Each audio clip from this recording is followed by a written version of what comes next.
Fala galerinha, tudo bem? Professor Chico Pupo, como é que vocês estão por aí? Espero que bem. Estou aqui me preparando para sair, para ir dar uma aula e de repente um colega me manda um caso clínico que eu achei importante dividir com ele, um materialzinho, e dividir com vocês também, porque a vida do cirurgião não é só cirurgia, é também a gente pensar na clínica cirúrgica aplicada, né? Eu não canso de me falar isso nas palestras para os meus alunos, que nós temos que parar só de ser cirurgiões, de corte e costura, enfim, nós temos que pensar clinicamente para que a gente possa intervir no nosso paciente cada vez com mais qualidade e quando necessário, né? Aquela máxima, a gente passa a vida inteira querendo operar e depois de um certo tempo a gente aprende que quanto menos a gente opera, às vezes mais efetivo a gente é nos tratamentos, guardados as devidas proporções, é lógico. Então vamos lá, turma, caso clínico, Yorkshire, 7 anos, castrada, 3,2 kg. Queixa do tutor, vômito, perda de peso progressiva, descreve possível desconforto abdominal, porque ele acha que o animal dele está cada vez mais triste.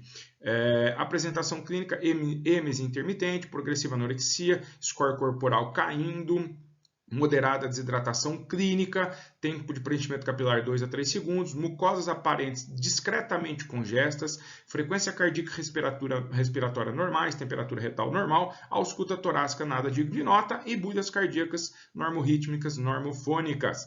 O exame laboratorial principal aí pra gente, ureia e creatinina aumentadas, SDMA também aumentado, mas não coloquei aqui no slide. Ultrassom abdominal, entre outras alterações, como espessamento da mucosa gástrica, possível gastrite, aquelas alterações hepáticas do cão com sobrepeso.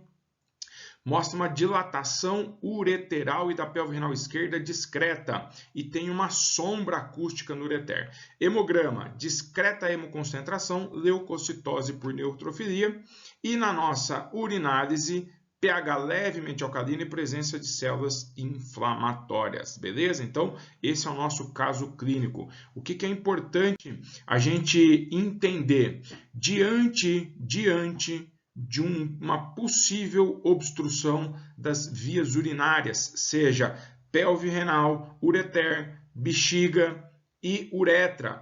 Como que a urina se forma? Qual que é o trajeto? A gente tem que pensar sempre em qual é o trajeto que essa urina vai fazer e se eu tenho uma possível obstrução, qual que é a repercussão clínica dessa obstrução, beleza? Pontos importantíssimos para nós nessas obstruções do trato urinário. Primeiro, é um paciente que vai ter dor. Por quê? Porque a dilatação das vias urinárias gera muita dor. Não preciso nem falar isso. Pacientes humanos que têm crises de cólica renal, em função da movimentação de um urólito, em função da dilatação da pelve renal, é um paciente que apresenta muita dor. O paciente com hidronefrose certamente vai evoluir para quadros de azotemia pós-renal ou renal, e esse é um paciente que tem hipercalemia. E por que eu tenho que me preocupar tanto com a hipercalemia, gente? Porque o aumento das concentrações séricas de potássio, oriundos da não eliminação de potássio nas vias urinárias, vai gerar consequências clínicas importantíssimas, podendo acarretar até o óbito do paciente. Então, esse é o ponto-chave. E aí, Chico, mas o que eu faço com tudo isso? Esse é um paciente que obrigatoriamente vai necessitar de uma intervenção. Por quê? Porque eu preciso criar obrigatoriamente uma saída para essa urina. Esse paciente precisa ter por onde eliminar a urina. A urina ela é de produção constante, não para, é uma linha de produção constante. Eu preciso criar uma saída de urina. Mas as diretrizes, e eu já vou falar de diretriz, de consenso, as diretrizes mais recentes, né, da urologia veterinária mostram que quanto menos invasivo eu sou, quanto mais eu preservo as estruturas anatomofuncionais, melhor é o resultado para esse meu paciente. Tá aqui, ó, Colégio Americano de Medicina Interna, Colégio Americano de Medicina Interna Veterinária, publicou já um consenso, tá bom? Desde 2016 já existe um consenso publicado para a orientação das condutas em medicina veterinária.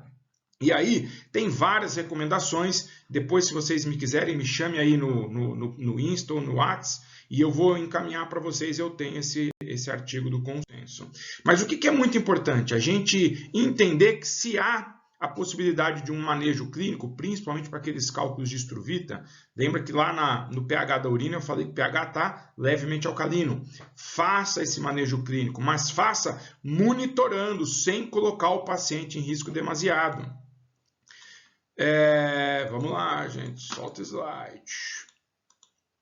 Jamais coloque em risco um paciente obstruído. O paciente obstruído, ele pode evoluir gravemente, rapidamente.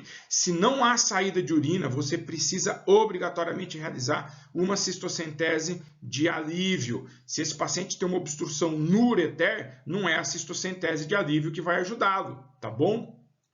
A gente tem que pensar que, se porventura esse paciente tem uma obstrução ureteral, você rapidamente precisa pensar numa intervenção cirúrgica ou uma intervenção duplo J, enfim, aí fica a critério do colega.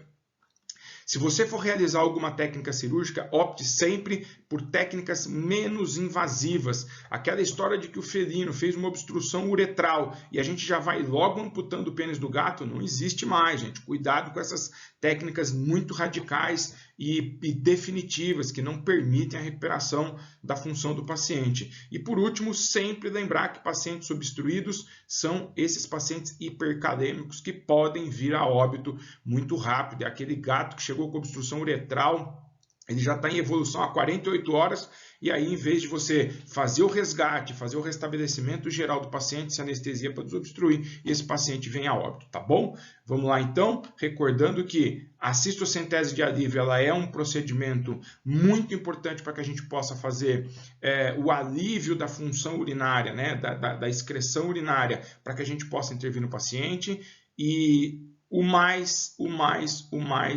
sempre que você puder, seja o mais conservador possível com o trato urinário. Beleza? Fica aí esse vídeo dica de hoje. Um grande abraço a vocês. Até a próxima.